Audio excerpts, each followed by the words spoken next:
Hace 2000 años, donde quiera que Jesús ponía un pie, las multitudes lo rodeaban. A veces se juntaban a la orilla del lago, otras en los patios del templo, otras en los caminos polvorientos que unían unas aldeas con otras. Llegaban con cuerpos agotados, corazones cargados y dudas que nadie había sabido responder. Algunos buscaban un milagro, otros ansiaban consuelo. Muchos ni siquiera sabían qué esperaban, solo que había algo en el que los atraía con fuerza, y cuando empezaba a hablar, no lo hacía como los gobernantes ni como los líderes religiosos. No levantaba ejércitos ni dictaba leyes. Contaba historias, parábolas. Sonaban sencillas, casi normales. Un campesino sembrando, un padre mirando a lo lejos, un viajero tirado al borde del camino. Imágenes diarias que cualquiera reconocía. Pero dentro de esas escenas comunes, el cielo se inclinaba hacia la tierra.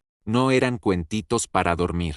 Eran ventanas abiertas al reino de Dios, diseñadas para consolar al herido y sacudir al soberbio, para mostrar cómo late el corazón de Dios y desnudar lo que hay en el corazón humano. Y el impacto de esas historias no estaba solo en lo que explicaban, sino en lo que exigían. Cada parábola obliga a tomar partido. Puedes oírla sin más, o permitir que te revolucione por dentro. La verdad es que hemos escuchado estas historias tantas veces que sentimos que ya las dominamos. Creemos conocerlas de memoria, pero cuando nos detenemos y volvemos a oírlas, cortan más hondo de lo que recordábamos. Nos incomodan, nos cuestionan, nos invitan a cambiar nuestras ideas sobre éxito, poder y orgullo por una forma de ver la vida donde el reino de Dios pone todo patas arriba. En este recorrido vamos a entrar en algunas de las parábolas más intensas que Jesús pronunció. No se quedan en la teoría,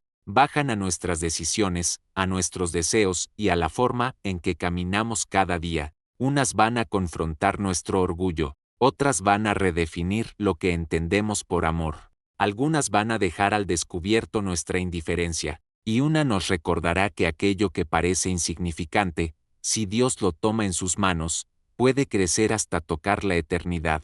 Lo que estás a punto de escuchar no son simples relatos, es una invitación a entrar en palabras que revelan quién es Dios y en quién quiere Él convertirnos. Al final, la pregunta cambia. Ya no será si has oído estas parábolas alguna vez, sino cuál de ellas está marcando tu vida ahora mismo. Así que inclínate, presta atención, porque si de verdad las escuchas, quizá ya no vuelvas a mirar tu fe de la misma manera. Jesús contó una historia que ha sido repetida en casas, iglesias y corazones durante siglos, pero si la escuchas con calma, descubrirás que no se trataba solo de un hijo descarriado. Hablaba de un padre que hizo algo escandaloso. El hijo menor reclamó su parte de la herencia por adelantado, algo que en aquella cultura equivalía a decir: Padre, para mí ya estás muerto. Tomó el dinero, abandonó su hogar y lo malgastó persiguiendo placeres que prometían alegría y solo lo dejaron vacío. Llegó la ruina y con ella el hambre. Acabó en lo más bajo, cuidando cerdos, una imagen vergonzosa para cualquier judío. Sin nada, roto, se decidió a regresar. No como hijo, sino como alguien dispuesto a mendigar un puesto como jornalero. Y ahí la historia se rompe con todo lo esperado, porque cuando Jesús describe al Padre, destruye todas las ideas preconcebidas. En lugar de esperarlo en la puerta con reproches y un discurso preparado, el Padre lo ve cuando aún está lejos, y corre. En esa sociedad, un hombre mayor no corría, era algo indigno, pero Jesús dice que este padre alza su túnica, corre por el camino y se arroja al cuello de aquel hijo sucio que ni siquiera ha terminado de pedir perdón. No solo lo admite de vuelta, lo reinstala, le pone un manto nuevo, un anillo de autoridad, y organiza una fiesta en su honor.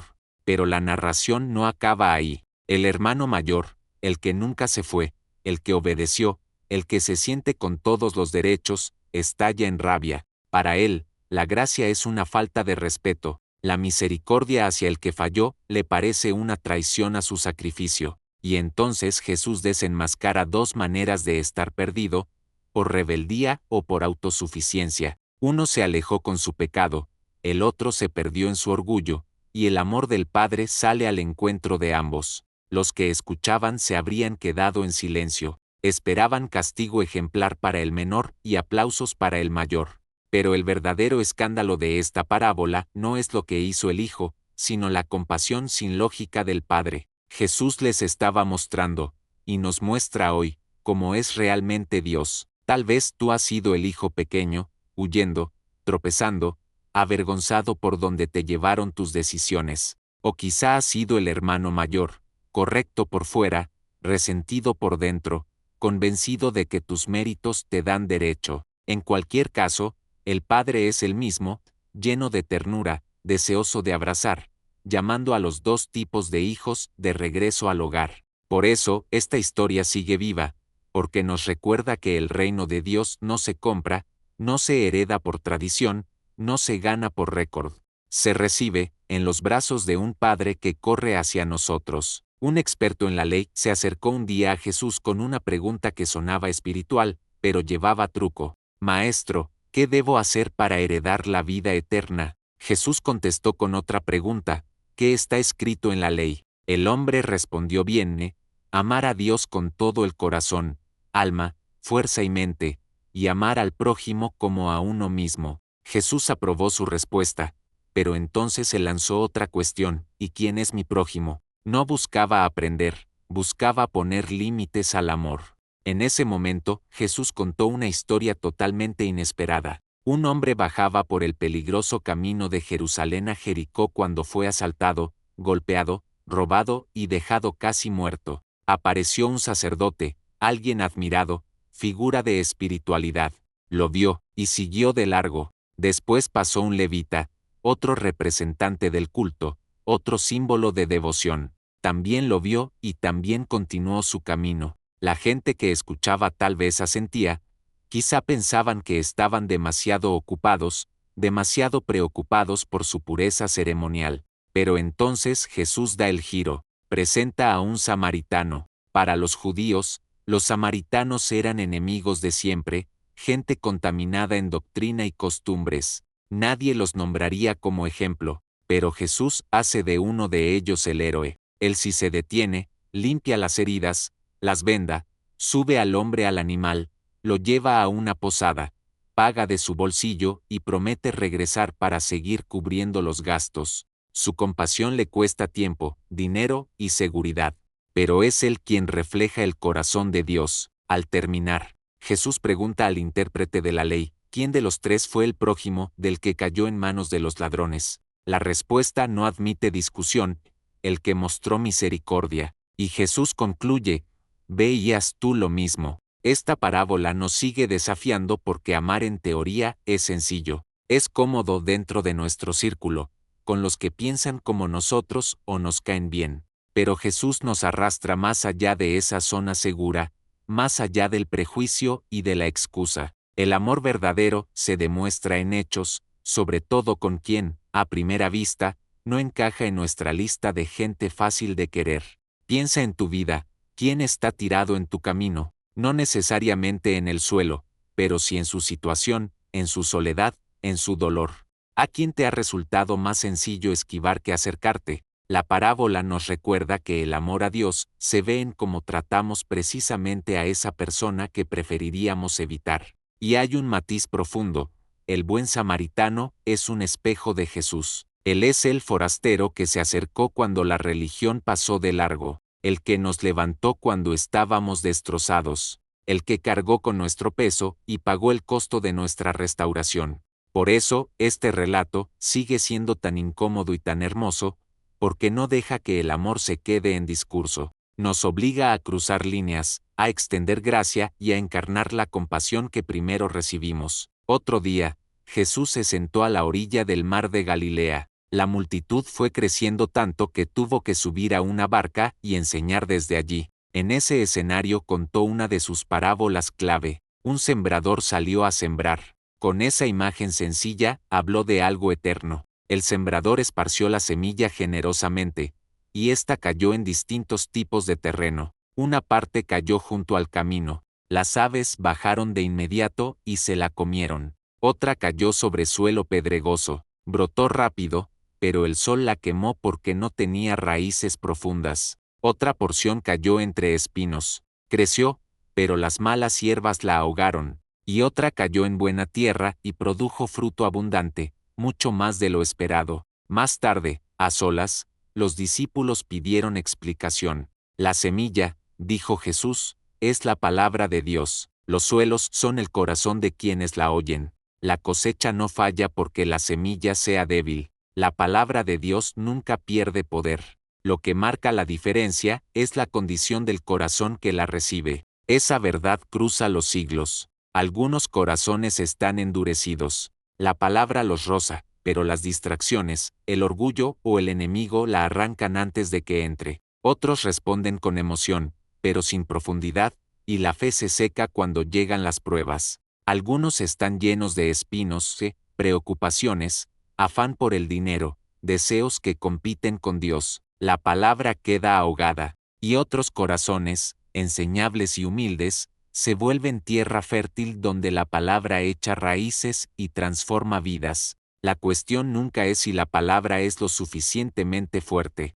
La cuestión es, ¿en qué estado está mi corazón? Esta parábola nos invita a mirarnos por dentro. ¿Qué tipo de terreno soy hoy? El camino acelerado, demasiado ocupado para escuchar. La tierra superficial, entusiasta pero inconstante. El campo lleno de espinos, saturado de cosas que asfixian la fe, o la buena tierra, dispuesta a obedecer y dejarse cambiar. Y aquí hay algo esperanzador.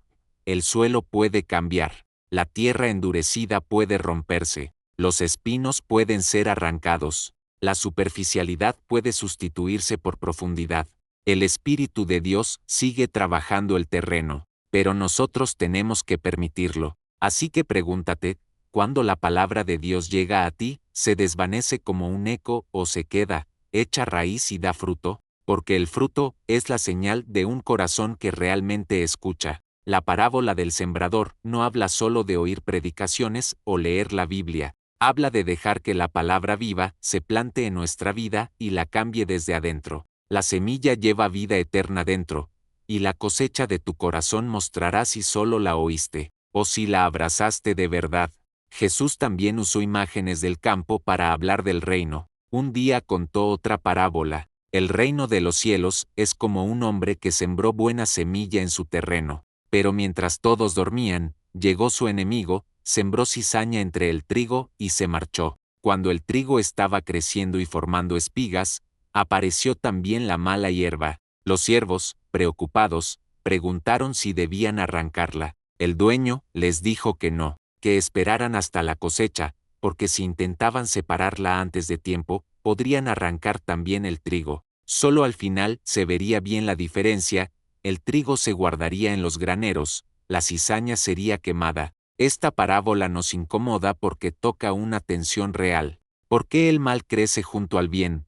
¿Por qué la hipocresía, la injusticia y el engaño parecen prosperar incluso en contextos religiosos? ¿Por qué Dios no limpia todo ya mismo? Jesús responde con paciencia, por ahora el trigo y la cizaña conviven. El reino avanza, pero el enemigo también actúa. En las iglesias hay fe auténtica y apariencia vacía. El mundo está lleno de belleza y de quebranto. Dios permite que ambos crezcan lado a lado, no porque sea indiferente, sino porque es misericordioso. Si juzgara demasiado pronto, ¿cuántas personas que hoy parecen cizaña nunca tendrían oportunidad de ser transformadas? ¿Cuántos de nosotros, antes de que su gracia nos alcanzara, habríamos sido arrancados? Esta historia nos recuerda que el juicio es real, pero no nos corresponde a nosotros ejecutarlo. Nuestra misión no es arrancar a todos los que creemos que sobran ni decidir quién es verdadero y quién no. Nuestra tarea es permanecer,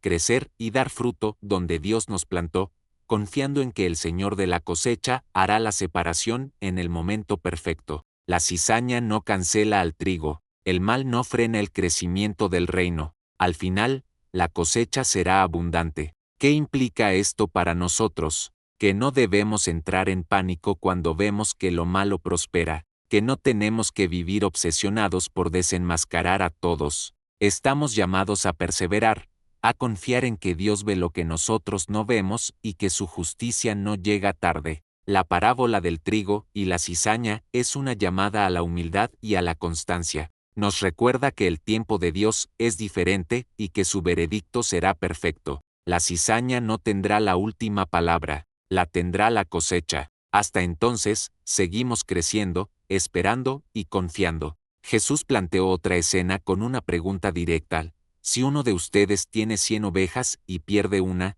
¿no deja a las 99 en el campo para ir a buscar la que se perdió hasta encontrarla? Con eso introduce una de sus parábolas más llenas de ternura, la de la oveja perdida. Un pastor con un rebaño numeroso nota que falta una. Para muchos, perder el 1% no parecería grave. Todavía quedan 99 a salvo. ¿Para qué arriesgarlo todo por una sola? Pero Jesús describe a un pastor que no se conforma. Sale a buscarla, sube colinas, recorre barrancos, llama su nombre, hasta que por fin la halla. Entonces no la reprende, la coloca sobre sus hombros, regresa con alegría y reúne a amigos y vecinos para celebrar.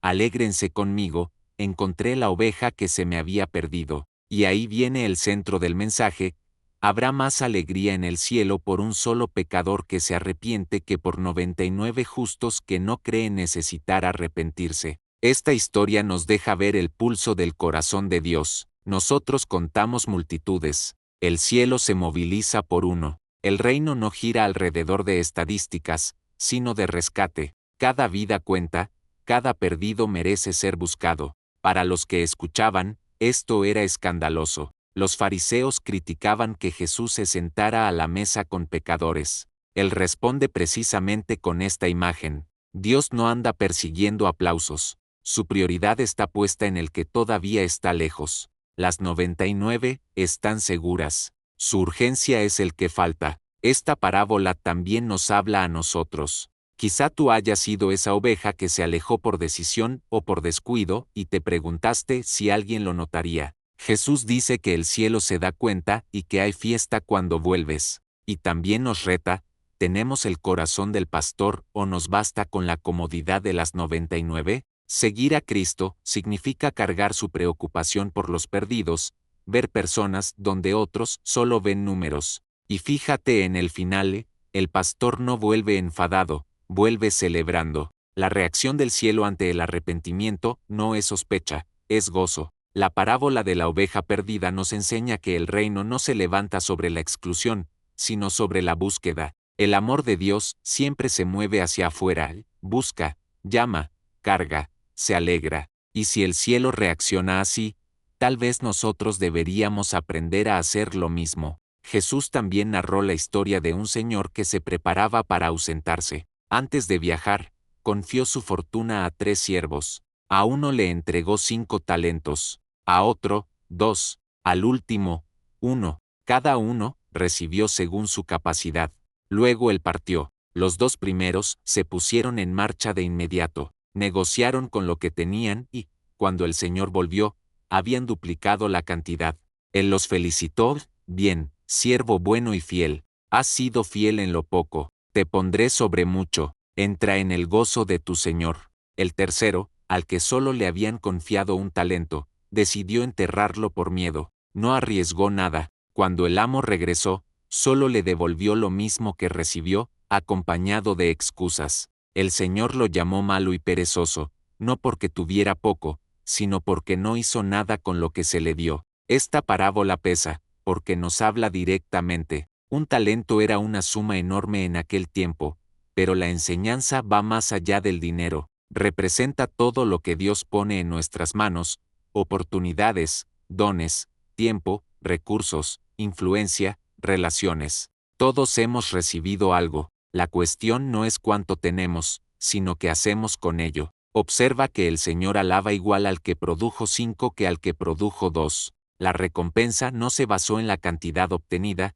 sino en la fidelidad demostrada. En el reino, la medida no es la comparación, sino la mayordomía. Y aquí nos topamos con un enemigo conocido, el miedo. Como el siervo del talento único, podemos temer fallar, sentirnos insuficientes, pensar que perderemos lo poco que poseemos. Así que lo escondemos. Guardamos nuestros dones en un hoyo seguro donde nunca darán fruto. Jesús deja claro que ese miedo no es sinónimo de prudencia, es desobediencia. Dios no se glorifica cuando nos paralizamos. Se glorifica cuando confiamos. La parábola de los talentos nos recuerda algo incómodo.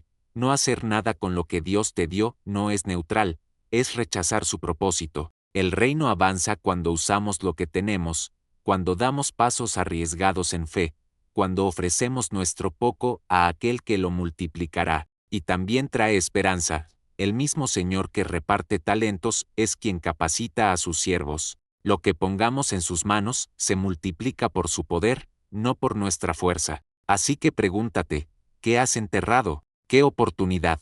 ¿Qué llamado? ¿Qué don está escondido bajo el suelo de tus excusas? Esta historia te invita a desenterrarlo, a salir del miedo, a actuar. Porque cuando el Señor regrese, la pregunta clave no será, ¿cuánto acumulaste?, sino, ¿fuiste fiel con lo que te confié? Jesús relató otra parábola que debió dejar helada a la audiencia. Había un hombre muy rico, dijo, que se vestía con púrpura y lino finísimo y se daba banquetes todos los días. A la puerta de su casa yacía un mendigo llamado Lázaro, cubierto de llagas, deseando al menos las migas que caían de la mesa del rico. El contraste no podía ser más brutal. Uno vivía rodeado de glamour, el otro, de miseria. Ambos murieron. Lázaro fue llevado por los ángeles al lado de Abraham. El rico fue sepultado y despertó en medio del tormento. Alzando la vista, vio a Lázaro a lo lejos y suplicó una gota de agua, un alivio mínimo,